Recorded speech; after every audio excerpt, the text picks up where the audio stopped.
తెరాస అధ్యక్షులు దీక్ష విరమణ ధర్మిల ఉన్నటువంటి పరిణామాల మీద చర్చించుకుంటున్నాం. చంద్రశేఖర్ గారు, ఇప్పుడు తెలంగాణ ఉద్యమం ఈ పరిణామాలు జరిగిన తర్వాత, ఆయన దీక్ష విరమించిన తర్వాత ఇప్పుడు తెలంగాణ ఉద్యమం ఎక్కడుంది, ఎటు వెళ్ళేటువంటి అవకాశం ఉంది?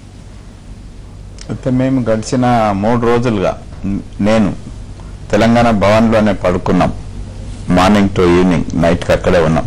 మొత్తం అంతా కూడా 10 జిల్లాల్లో తెలంగాణ ప్రాంతం అంతా కూడా ఏం జరుగుతున్నాయని చెప్పి అబ్జర్వ్ చేయాలని చెప్పేసి నన్ను అక్కడ తను ఇక్కడికి వెళ్ళేటప్పుడే డాక్టర్ చంద్రశేఖర్ గారు ఇక్కడ ఉంటారు, వారి నాయకత్వం మీద అంతా అబ్జర్వ్ చేయాలి, ఎప్పటిదప్పుడు చేయాలని తను చెప్పిపోయింది. ఆ ప్రకారంగానే మా ప్రభుత్వాన్ని కానీ రాష్ట్ర ప్రభుత్వాన్ని కానీ ఏమైనా కదిలించిందా ఇది? అంటే కదిలిచ్చిందా లేదా అనేది దానికంటే కూడా ఎవరిని కదిలించింది? జనాలను కదిలిచ్చింది, స్టూడెంట్స్ ని కదిలిచ్చింది, మేధావులను కదిలిచ్చింది, అదేవిధంగా రైతులను కదిలిచ్చింది. ఇదంతా జరిగింది. అంటే వచ్చినటువంటి కదలిక సరిపోతుంది అనుకుని ఆపేశారా? అంటే ఆపేసిన విషయం మాత్రము నేను ఇక్కడ వచ్చినాకనే చూశాను, విన్నాను. కాబట్టి మాకు ఆయన పార్టీ చీఫ్ ఏం ఆలోచన చేసిండో, ఏమి ముందు పిఎం చేయాలనుకున్నారో తనతో మాట్లాడితే గానీ మాకు ఐడియాకి రాదు. కాబట్టి నేను దాని విషయంలో మాట్లాడిన తర్వాతనే మేము ఏమైనా చెప్పగలుగుతాం, కానీ మాట్లాడకుండా మేము చెప్పలేము. ఇక్కడ నుంచి తెలంగాణ ఉద్యమం ఏ దిశగా వెళ్లే అవకాశం ఉంది? నా అంచనా అయితే నేను అనుకుంటా ఇప్పుడు విరమించంగానే దీన్ని వదిలేస్తారని అయితే నేను అనుకుంటలేను. డెఫినెట్ గా ఏమైనా చేయడానికి ఉందా? ఎస్, ఆయన మైండ్ లో ఇంకో ఏదో ప్రోగ్రామ్ ఉంటది. ఎందుకంటే ఒక 5 మంది పిల్లలు చనిపోయినారు. మేము నిన్నటి నుండి కూడా రిక్వెస్ట్ చేస్తున్నాం. తాను ఎప్పుడైతే మా నిరాహార దీక్షకు వచ్చి ఆయనను పోలీసులు తీసుకోబడ్డప్పటి నుండి కూడా మేమందరికీ కూడా క్యాడర్ కు ప్లస్ విద్యార్థులకు అందరికి కూడా పర్టికులర్ గా ఈ యంగ్ బ్లడ్ అంతా కూడా మేము రిక్వెస్ట్ చేసుకుంటా వచ్చినాం టీవీల ద్వారా. చంద్రశేఖర్ గారు, ఇంత మాటలు మాట్లాడిన తర్వాత ఇది పతాక స్థాయికి తీసుకెళ్లిపోతున్నాం, పరాకాష్ఠకి చేరిపోతున్నాం, ఇది ఆఖరి చూపు కావచ్చు, తెలంగాణ భవన్కి నేను ఆఖరిసారిగా రావడం కావచ్చు, వరంగల్ పాత్రికేయులతో ఇది ఆఖరి పత్రికా సమావేశం కావచ్చు అని ఇంత చెప్పిన తర్వాత మళ్లీ ఎప్పుడైనా నేను తుది పోరాటం చేస్తాను అంటే దానికి విశ్వసనీయత ఉంటుందా? అయితే మేమందరం కూడా అదే సెన్స్ లో ఉన్నాము, అదే విధంగా అదే సెంటిమెంట్ తోనే ఉన్నారు. నేనొక్కనే కాదు, మొత్తం యావత్ తెలంగాణ వాదులందరూ కూడా, తెలంగాణ కోరుకునేటోళ్ళు అంతా కూడా అదే సెన్స్ లో ఉన్నారు. కాకపోతే నేను ఊహించేది ఏంటి సార్ అంటే మీకు స్పష్టంగా చెప్పాలి. ఇప్పుడు ఒకవేళ ఈ గడిచిన 9.5 సంవత్సరాలు అనుకోండి, భారతదేశంలో ఏ ఉద్యమ నాయకుడు కూడా 9 సంవత్సరాలు 10 సంవత్సరాలు సస్టైన్ చేయలేని పరిస్థితుల్లో కేసీఆర్ గారు ఎక్కడ కూడా అవాంఛనీయ చర్యలు జరగకుండా, ఎక్కడ కూడా ఒక రక్తం బొట్టు కూడా కాకుండా ఢిల్లీ వరకు ఈ యొక్క వాదాన్ని తీసుకుపోగలిగినాం. మొత్తం రాజకీయ పార్టీలను అందరినీ కూడా ఒప్పిపోయగలిగినారు. అయితే ఇవన్నీ చూసుకుంటా పోతే ఈ 10 సంవత్సరాలు సస్టైన్ చేసి ఈ విధంగా ఇంత చక్కగా తీసుకొచ్చిన దానికి ఇప్పుడు మళ్ళీ ఏదైనా అవాంఛనీయ కార్యక్రమాలు జరిగితే ఆ రికార్డ్ బ్రేక్ అవుతుందేమో అనే ఉద్దేశం తనకు ఉండి ఉండొచ్చు, ఒక పునరాలోచన ఉండొచ్చు. ప్రకాష్ గారు, మీకేమనిపిస్తుంది? ఇక్కడ నుంచి ఎటు వెళ్లే అవకాశం ఉంది? అంటే ఒకటండి, ఇప్పుడు ఉద్యమం అనేది ఒక పులి లాంటిది. పులి మీద స్వారీ చేయడానికి ప్రయత్నం చేశాడు, దిగితే ఆ పులి తినేస్తుంది. ఇవాళ ఉద్యమాల బాటను కనుక మళ్ళీ కేసీఆర్ వదిలిపెడితే కేసీఆర్ ఇంకా రాజకీయాలు చేయడం పులి మాట ఇచ్చారు కాబట్టి ఇదిగో పులి ఇదిగో పులి ఎదుగో పులి ఎదుగో పులి అంటుంటే అందరూ భయపడి ఇప్పుడు మళ్ళీ ఇంకోసారి ఇదిగో పులి నేను చివరి పోరాటం అంటే నమ్ముతారా? అంటే విశ్వసనీయత పోయిన తర్వాతనే మళ్ళీ తిరిగి తెచ్చుకోగలుగుతున్నాడు అతను. ఇప్పుడు ఈ స్టేజ్ లో మళ్ళీ పోతే అది రావడం సాధ్యం కాదు. ఇప్పుడు పోలేదంటారా? అంటే అది చంద్రశేఖర్ గారు అన్నట్టు తను ఎందుకోసం ద్రాక్ష రసమో లేకుంటే బత్తాయి రసమో తాగాల్సి వచ్చింది, కనీసం ఆయన మీద పెట్టిన కేసును కూడా ఉపసంహరిస్తున్నట్టుగా ప్రభుత్వం ప్రకటించలేదు. కాబట్టి అది మా అందరికి కూడా చాలా ఇబ్బందికరమైంది. ఆయన సెలైన్ ఎక్కియడం అంటే ఓకే, డాక్టర్స్ బలవంతంగా వాళ్ళ కంట్రోల్లో ఉన్నాడు కాబట్టి సెలైన్ ఎక్కించారు, దీక్షను భగ్నం చేశారు. బట్ ఆ తర్వాత సెలైన్ తీసేసినాక మళ్ళీ పోయి జైల్లో దీక్షను స్టార్ట్ చేయాలి. ఆయన మాట్లాడిన మాటలో కానీ ఆయన చూస్తున్నప్పుడు కానీ ఎక్కడైనా ఒక ప్రతిఘటన అనేటటువంటి భావన కలిగిందా? సింపుల్ గా డాక్టర్ గారు బత్తాయి రసం తెచ్చారు, ఆయన తాగాడు, ప్రతిఘటన లేదు. కేవలం ఒక్కసారి మాత్రం ఇట్లా అన్నాడు, వారించాడు. బట్ ఎందుకో మళ్ళీ అక్కడ వాళ్ళు ఏం చెప్పారో ఆ డైలాగ్స్ అయితే మనకు వినబడలేదు. పూర్తిగా అర్ధ సత్యాలే కదా, పూర్తి సత్యాలు ఆయన బయటకు వచ్చిన తర్వాత విలేకరులు ఖచ్చితంగా అడుగుతారు ఈ ప్రశ్న. అడిగినప్పుడు ఆయన ఏం సమాధానం చెప్తాడు. అయితే నేననేది ఏంటంటే మనం సూర్యుని చూడాలి, వేలు చూడాల్సిన అవసరం లేదు. దీక్ష ఎట్లా ఉన్నా కూడా తెలంగాణ ఇది ఆయన ఒక్కని సమస్య కాదు, ఇది 3.5 కోట్ల మంది ప్రజల సమస్య. ఈ సమస్య ప్రయాణం ఇక్కడి నుంచి ఎటు వెళ్తుంది?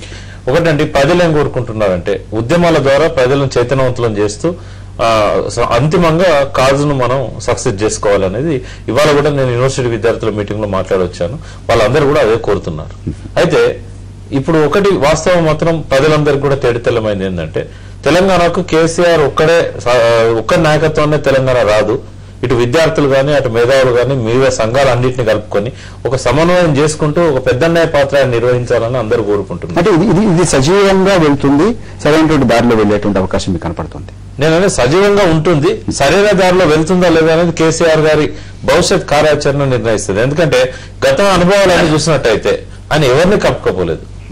కనీసం మొన్న దీక్ష కోసము తెలంగాణను వ్యతిరేకించే రాఘవుల దగ్గర పోయాడు, ఆంధ్ర ప్రాంతాన్ని చెందిన నారాయణ దగ్గరికి చంద్రబాబు దగ్గర ప్రతినిధులను పంపాడు. బట్ కొండ లక్ష్మణ్ బాబు తెలంగాణ కోసం మంత్రి పదవి త్యాగం చేశాడు. ఓ కేశవరావు జాదవ్ బతికినంత కాలం తెలంగాణ ఊపిరిగా తీసుకొని బ్రతుకుతున్నాడు. సరే మమ్మల్ని ఆయన కేర్ చేయకపోవచ్చు, బట్ తెలంగాణకు మా కమిట్మెంట్ ఎంత ఉందో అందరికీ తెలిసిందే. మరి ఎవరిని కూడా కానీ పరోక్షంగా మా రాజేందర్ రాకపోయినా ఒక మామూలు కార్యక్రమం వివిధ పార్టీల్లో ఉన్నటువంటి అసలు ఏ పార్టీకి సంబంధం లేనటువంటి తెలంగాణ వాదులందరినీ ఐక్యం చేసే దిశగా మాత్రం ఈ చర్య లేదు. అంటే ఒకవేళ ఆయన ఐక్యం చేసే దిశలో ముందు ఉన్నట్టయితే దేశానికి మహాత్మా గాంధీ ఎంత పేరు తెచ్చాడో తెలంగాణ అట్లా గుర్తుపెట్టుకుంటా, తెలంగాణ జాతిపితగా ఆయన గుర్తుపెట్టుకుంటా. తెలంగాణ ఆయన కాదులు ఎంతవరకు సక్సెస్ అయినా కూడా సమిష్టి ఉద్యమాన్ని ఆయన తీసుకుపోయినట్టయితే ప్రజలు గుండెలకు కత్తుకుంటారు, ఆయన తప్పులను కడుపులో దాచుకుంటారు. బట్ ఈ తప్పులు ఆయన మళ్ళీ రిపీట్ చేశారు అనుకోండి, తెలంగాణ ఉద్యమం కేసీఆర్ చేతుల్లో నుంచి ఆల్రెడీ రోడ్ల మీదకి వచ్చింది. ఇది ఇట్లాగే కొనసాగుతుంది. ఇవాళ స్టూడెంట్స్ కూడా ఒక జాయింట్ యాక్షన్ కమిటీ పెట్టుకొని ఆల్ అస్సాం స్టూడెంట్స్ యూనియన్ మోడల్లో తెలంగాణ స్టూడెంట్స్ అంతా కూడా ఐక్యమవుతారు.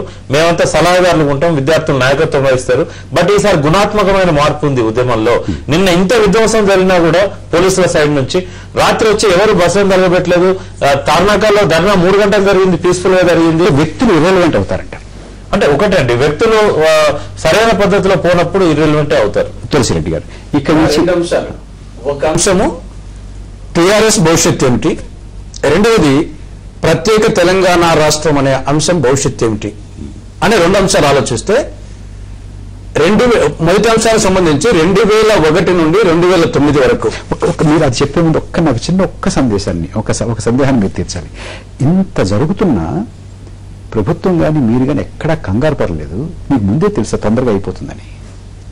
ఇప్పుడు ఈ అంశానికి సంబంధించి అందరికంటే చిత్తశుద్ధితో ఉన్నటువంటి ఏకైక పార్టీ కాంగ్రెస్ పార్టీ.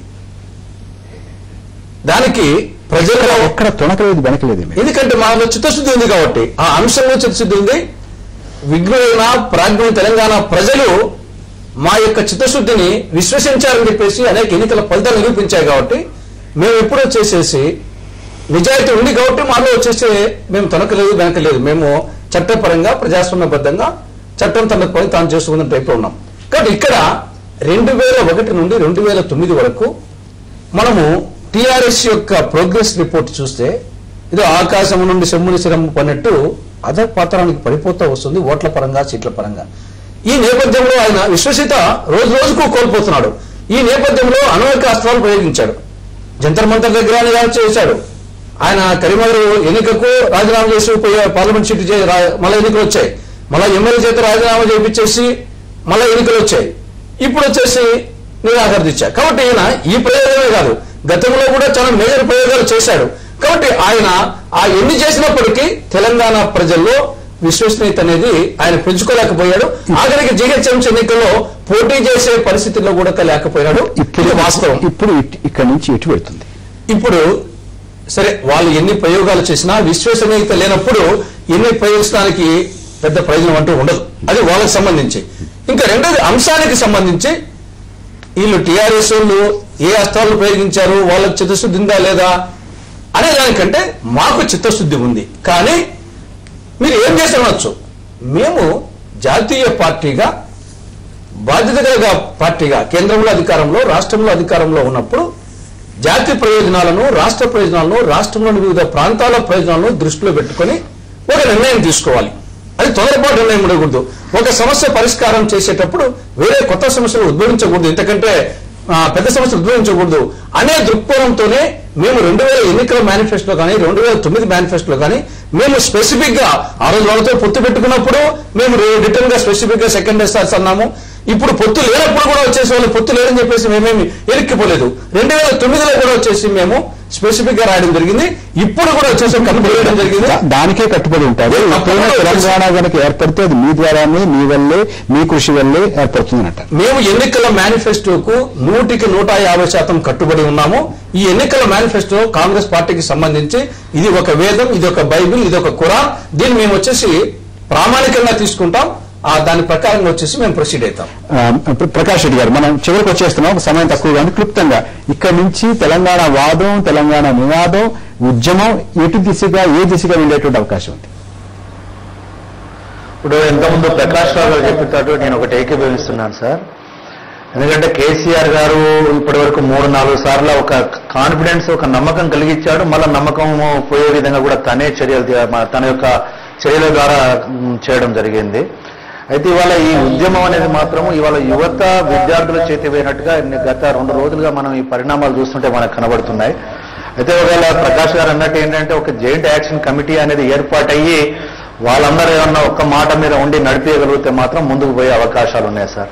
కానీ ఒకడే వ్యక్తిగా నేనే చేస్తాను, నేనే సర్వస్వం అనే పరిస్థితి వస్తే మాత్రము అది ఎప్పుడు కూడా ఎక్కడ ఉందో అక్కడే ఉండే పరిస్థితి ఉంటుంది. అయితే టోటల్ గా పోద్దని చెప్పి నేను అనను, కానీ ముందుకు పోయే పరిస్థితులు మాత్రము అనుకూలంగా ఉండవు ఒక వ్యక్తిగా ముందుకు తీసుకుపోదలుచుకుంటే మాత్రం.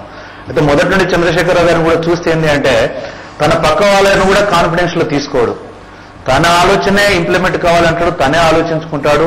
ఆ పర్యావరణాల గురించి మరి రాబోయే రోజుల్లో ఏ విధంగా ఉంటుంది అనేది కూడా పక్క వాళ్ళతో కూడా చర్చించకపోవడం అనేది ఆయనకున్న ఒక పెద్ద మైనస్ పాయింట్. దానివల్లనే ఇటువంటి పరిణామాలు కూడా జరుగుతున్నాయి.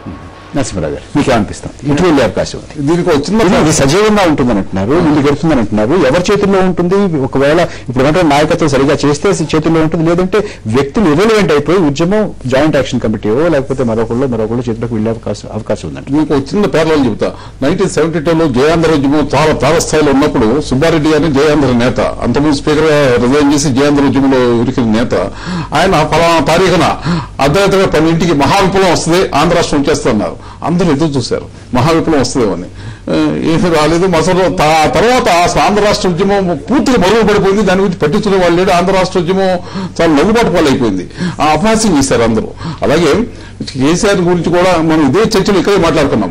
ఆయన నేను బలిపేట ఎక్కుతానంటే బలిపేట ఎక్కేది ఆయన కాదు, తెలంగాణ వాదాన్ని ఆయన బలిపేట ఎక్కిస్తున్నారని మనం అంతా నేను ఆవేళ చెప్పాను ఇక్కడ.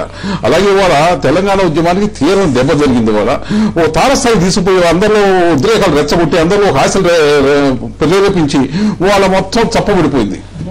చంద్రశేఖర్ గారు, చివరిగా మీ మాట క్లుప్తంగా 4 వాక్యాలు సార్.